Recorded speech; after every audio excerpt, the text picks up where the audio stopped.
Që duke ditur që edhe ju keni qenë deputete Kuvendit Kosovës, edhe ju jeni ballavaçuar me një gjuhë të ashpër kundërshtuese, por edhe ju e keni patur Albulenën kolege dhe e keni parë dhe Albulenën teksa i është përgjigjur të tjerëve. A ka të drejtë në këtë ankesë në këtë moment? Që ka gjuhë dhe qëndrime mizogjene shumë shpesh në shoqërinë tone, edhe në politikë kjo është e vërtetë.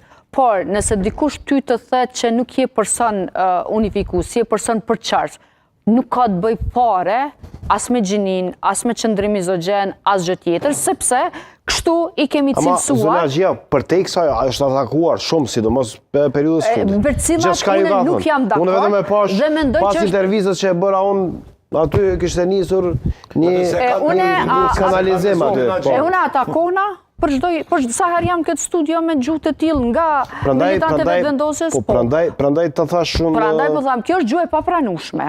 Por nuk mundet me viktimizu Albulena pse pequajnë person përçarës. Kjo s'ka të bëj fare me gjinin. Të njëjtë unë e kam quajtur të tillë Hashim Thaqin kur është propozu për kryetar të shtetit, për president. Kam thonë jo, nuk do ta votoj si deputetin atko, sepse është person përçarës, nuk është person unifikues dhe pozita e presidentit kërkon të jetë një person unifikues. Kryekuvendarit ta kërkon?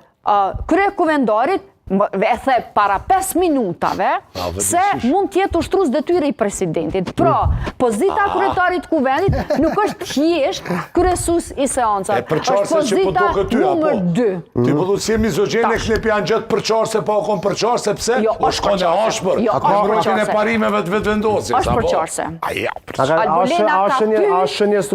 Albulena ka fy, e ka kritikuar, e ka fy gjysmën e deputetëve kolegë.